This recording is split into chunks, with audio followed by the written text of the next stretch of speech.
भविष्य मालिका के इस भविष्यवाणी को ध्यान पूर्वक सुने।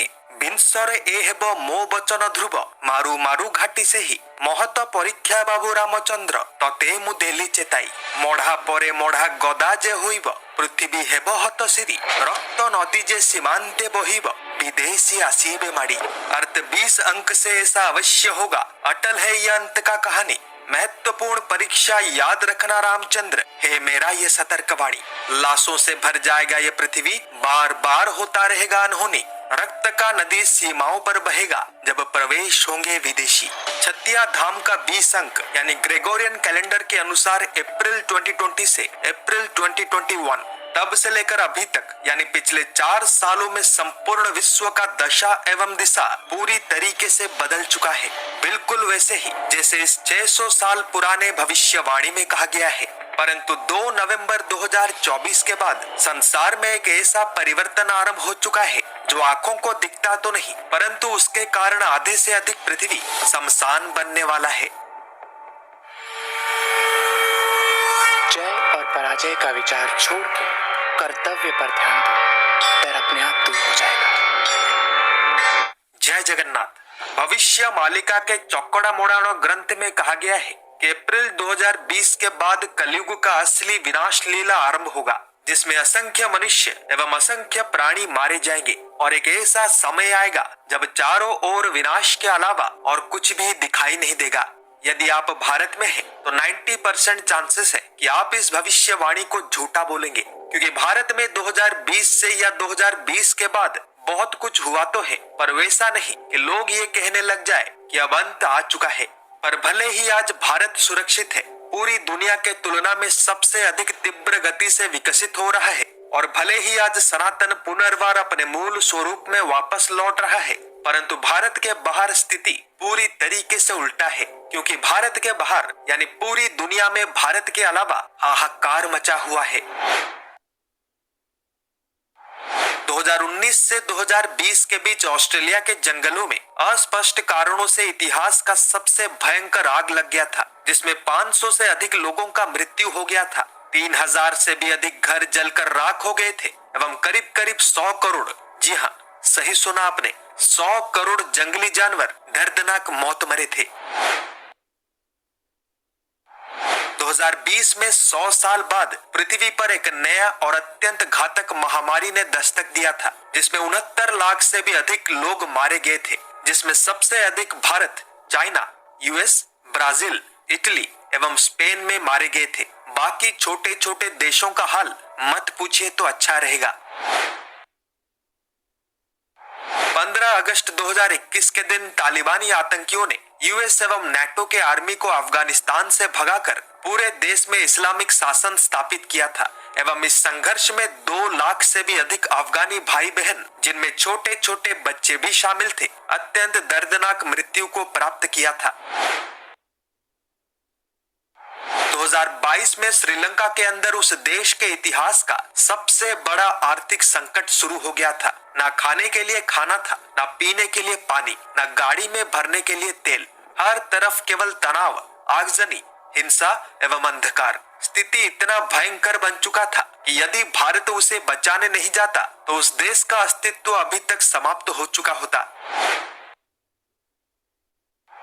मई 2022 के महीने में अफ्रीकन कॉन्टिनेंट में डेडली मॉन्की पॉक्स आउटब्रेक शुरू हुआ था, जो कि अभी भी जारी है। इस खतरनाक आउटब्रेक के अभी तक 1 लाख के करीब केसेस रिपोर्ट हो चुके हैं, परंतु मृत्यु संख्या अभी भी अस्पष्ट है।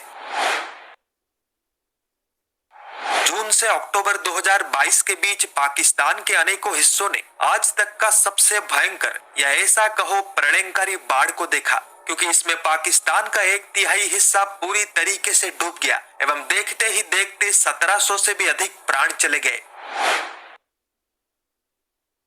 24 फरवरी 2022 के दिन रशिया ने यूक्रेन के विरुद्ध युद्ध का घोषणा किया था, जो कि वर्ल्ड वॉर 2 के बाद यूरोप में हुआ सबसे बड़ा युद्ध है।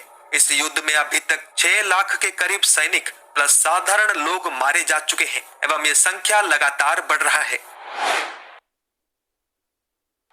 6 फरवरी 2023 के दिन एक 7.8 तीव्रता का भूकंप टर्की एवं सीरिया में भयंकर तबाही का कारण बना था और इस तबाही में हजारों घर तहस नहस तो हुए ही थे, परंतु 50,000 से भी अधिक लोग मारे गए थे।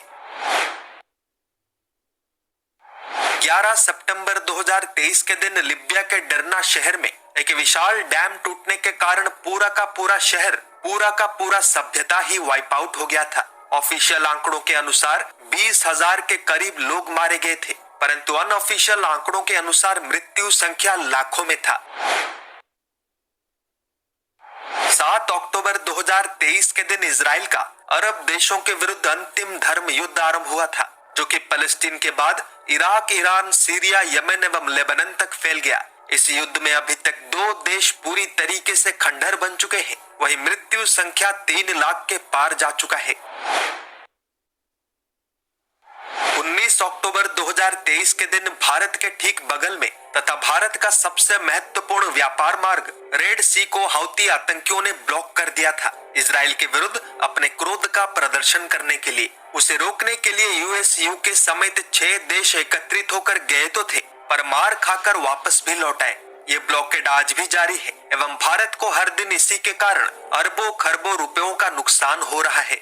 इन सभी घटनाओं के अलावा आज जापान, यूनाइटेड किंगडम, फिनलैंड एवं आयरलैंड जैसे विकसित देश आर्थिक मंदी यानी रिसेशन में जा चुके हैं।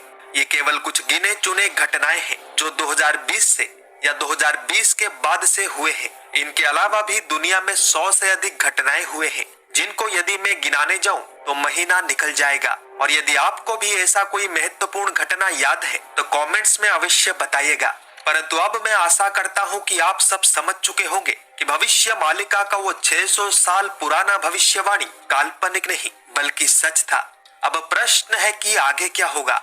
2 नवंबर 2024 के दिन से कलयुग का अंतिम भाग शुरू हो चुका है, क्योंकि मीन शनि का कुप्रभाव आरंभ हो चुका है। तब से लेकर अभी तक संपूर्ण विश्व का वातावरण पूर्ण रूप से परिवर्तित हो चुका है। यूएस प्रेसिडेंशियल इलेक्शन में ट्रंप जीत चुके हैं। शेख हसीना भारत के सहायता से बांग्लादेश में कमबैक करने जा रही है। बांग्लादेश के हिंदुओं के विरुद्ध किया जा रहा अत्याचार तथा उनका नरसंहार अब जिहादियों को उल्टा पड़ने वाला है, क्योंकि अब मामला इंटरनेशनल कोर्ट ऑफ जस्टिस एवं यूएन तक पहुंच चुका है। साथ ही ट्रंप ने आतंकी यूनुस को तुरंत हटने के लिए भी कह दिया है। यूरोप एक बड़े आर्थिक संकट में फंस चुका है और उसे डर है कि कहीं रशिया उस पर हमला न कर दे। मिडिल ईस्ट में इजराइल और जोरदार तरीके से कट्टर इस्लामिक जिहादी देशों में अभी भी दिवाली मना रहा है एवं बहुत जल्द पृथ्वी का औसत तापमान 2 डिग्री के रेड लाइन को पार करने जा रहा है। यानी निष्कर्ष यही निकल कर आता है कि ये वही अंत है जिसके विषय में पंच सखाओं ने कहा था। और आज भले ही भारत सुरक्षित है, परंतु परिस्थिति बदलने में अधिक समय नहीं लगता। क्या आप बता सकते हैं कि वर्तमान डूम्सडे क्लॉक का समय एपोकैलिप्स से कितने सेकंड्स दूर है? जल्दी से उत्तर कमेंट कर दीजिए, क्योंकि सही उत्तर देने वालों में से एक का नाम मैं कल के अध्याय में प्रकाशित करूंगा। पिछले अध्याय में मैंने पूछा था कि सऊदी अरबिया के कौन से अंचल में स्नोफॉल हुआ है। सही उत्तर है अल जौफ। विजेता है शाह उमेश। हमारे परिवार से जुड़ने के लिए आपका बहुत बहुत धन्यवाद। आप भी इस परिवार का हिस्सा बने। लाइक, शेयर, सब्सक्राइब एवं फॉलो करें ताकि सच हर घर तक पहुंच पाए। जय जगन्नाथ, जय पंचसखा,